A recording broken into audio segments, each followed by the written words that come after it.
वासी चौधरी साहब थोड़ा सा बताइएगा अर्ली एजुकेशन के हवाले से कहाँ से तालीम हासिल की और सर बहुत ज़्यादा जगहों से की और बहुत में। अब्बा क्या गवर्नमेंट जॉब में थे? नहीं सर नहीं, अगर होते तो शायद मैं आज इतना ये बताते हुए शर्मिंदा ना हो रहा होता। वो मेरी अपनी वजूहत थी, फेल होते रहे, बहुत फेल होता रहा सर। मैं बहुत जबरदस्त फेलियर रहा हूँ पढ़ाई के जमाने में। It is not something to be proud of, मगर अब मैं झूठ नहीं बोल सकता। Are you serious? जी जी, मैं बहुत बुरा स्टूडेंट था। मैं बताता हूँ, लोगों को हंसते हैं, आप अक्सर ड्रामों में फिल्मों में ऐसा जुमला सोचते हैं कि यार और भाई ये तो मैट्रिक में 3 दफा फेल हुआ है। सर मैंने 6 दफा मैट्रिक का एग्जाम दिया।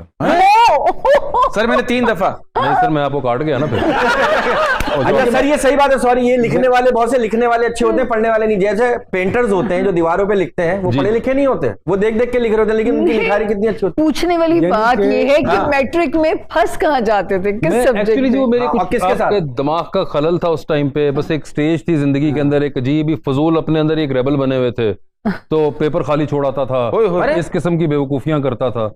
मगर बस फिर अल्लाह का शुक्र है किसी तरह से निकल आया। वो एक अलग पूरी कहानी है कि निकल आया। मैट्रिक में इन्होंने एमएससी की है बहुत ज्यादा।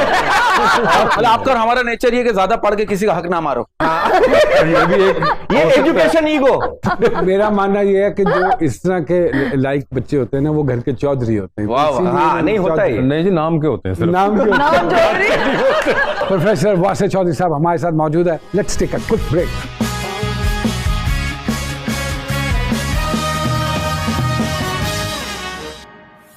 वेलकम बैक टू जी सरकार।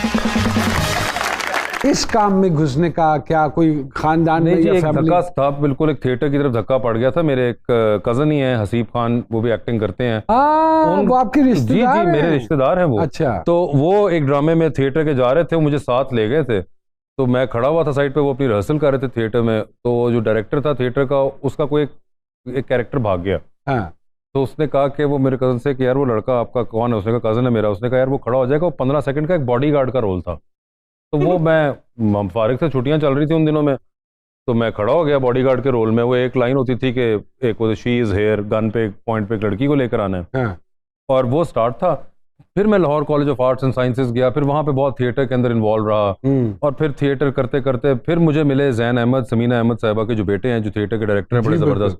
उन्होंने फिर मेरा एक ड्रामा डायरेक्ट किया था, और उन्होंने फिर मुझे, अहमद भट्ट को, फवाद खान को इकट्ठा करके एक ड्रामा बनाया था, जट एंड बॉन्ड। और ये कब का वाक़या है? 2001 के अंदर जट एंड बॉन्ड था। और फिर वो उन्होंने कहा सुपर हिट ड्रामा था सर, लिखो भी खुद ही। तो फिर हमने लिखा भी खुद ही, और फिर हम 3, 4, 5 बिलाल समी वगैरह हम सब दोस्त इकट्ठे हमने उसमें काम शुरू किया। पीटीवी पे आपका एक ड्रामा चलता था, अहमद भट्ट साहब और राइटर आप थे। खोजी। ओ सर वो भी बड़ा था, ओवरकोट पहनते थे खोजी सर बन के। और सर वो पीटीवी पे चलता था, एक गाड़ी थी मुझे याद है, मैंने कहा यार ये क्या है यार। सिटकॉम सब सिर्फ सर एक ही सिटकॉम रह गया है, उसी को हम जो है ना वो घुमाए जा रहे हैं। सिटकॉम ही नहीं हमारे पास।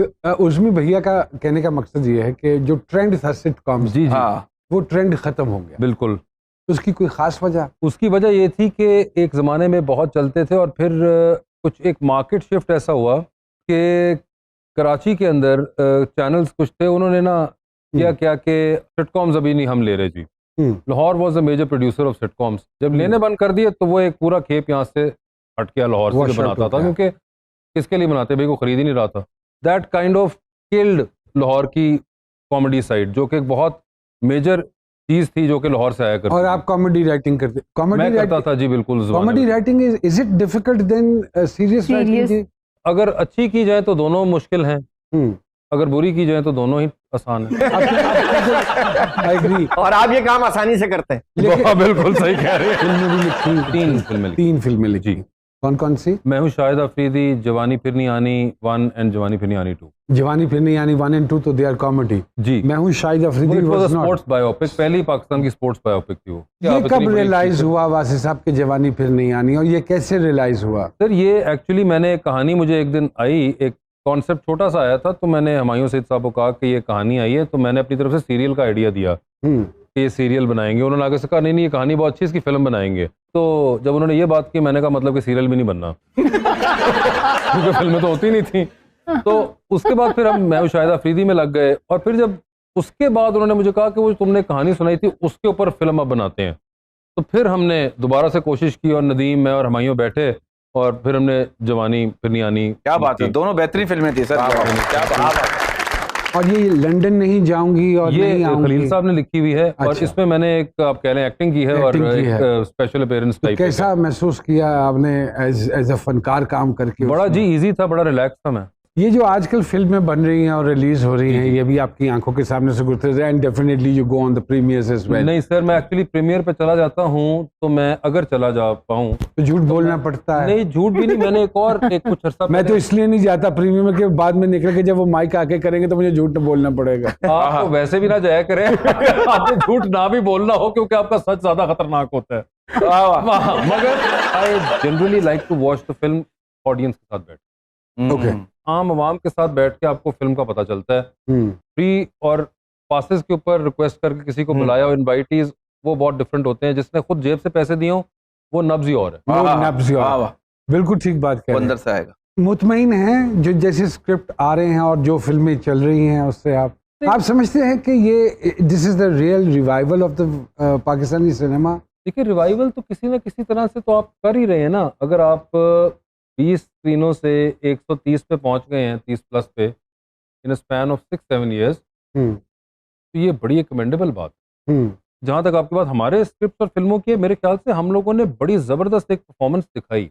क्योंकि आपको कितनी फिल्में पाकिस्तान की एवरेज होगी, 20-25 फिल्में साल की बन रही होंगी। अगर आप 2020 तक भी ले लें, उसके बाद 21 को निकाल दें, कोविड 20 को भी निकाल दें, तो 19 तक हमारे पास जो एवरेज थी 20-25 अगर मैं लूँ, 6 साल में आपको मंटो भी मिली, मोटरसाइकिल गर्ल भी मिली, मोर भी मिली, परे हट लव भी मिली, जवानी मिली, एक्टर इन लॉ मिली, नामालूम अफराद मिली। आपको बहुत ना एक वेरिएशन मिल गई। चलना ना चलना एक और डिबेट है, वो डिबेट वेरिएशन तो मिल गई ना आपको। यानी कि आपकी टोटल तकरीबन 70-80 फिल्मों में आपको इतनी वेरिएशन मिल गई। ये आई थिंक एक बड़ा जबरदस्त साइन था। देखिए, बनाने का मौका हर किसी को मिल रहा है। सिनेमा के अंदर क्या रिजल्ट आएगा वो एक डिफरेंट चीज है। हमारी जो आवाम है वो मुतमईन क्यों नहीं हो रही है हमारी फिल्मों के हवाले से? नहीं भाई, मुझे लगता है कि जब फिल्म कोई अच्छी आके उनको लग रही है तो वो मुतमईन हो जाते हैं। मुझे ऐसा लगता है। आप समझते हैं हमारे पास फिल्म मेकर्स हैं पाकिस्तान में? आहिस्ता आहिस्ता बन रहे हैं। आपके पास नबील कुरैशी निकला, नदीम बेग निकला, एहसन रहीम निकला, तो ये 3-4 तो एहसन साहब ने तो एक ही फिल्म बनाई ना पिछले 8 साल 10 साल से, जब से आप कह रहे हैं कि फिल्म का 2018। सर वो 1 मिनट में इतना कमा लेते हैं, क्या जरूरत है 2 घंटे बनाने? नहीं, मगर बात वो एहसन भाई तो माशाल्लाह, जब उनको मौका मिला 2018 में, तो उन्होंने जब तीफा एंड ट्रबल बनाई तो उन्होंने डिलीवर कर दिया। हाँ, लेकिन वो ट्रेलर से पता चल गया था कि फिल्म है। लेकिन देखिए, मैं फिल्म मेकर उसको मानता हूँ जो इन सर्कल काम कर रहा हो। वो मेरे ख्याल से हम बड़ा अच्छा जा रहे थे टिल द टाइम 2019-20 के अंदर कोविड ने बहुत ज्यादा डैमेज किया। क्योंकि ये जो अब फिल्में आ रही हैं ये उस जमाने की स्टार्ट हुई हुई हैं। अगर आप देखें जी बिल्कुल ऐसे ही 2-2-2.5 साल हो गए, 2.5 साल से पड़ी हुई है। लड़ने जाऊंगा अभी 2.5 साल से पड़ी हुई है ये, विच मीन्स कि ये 2019 में कंसीव की गई। अभी भी जो आई हैं दम मस्तम हो गई या जो और फिल्में आई थी,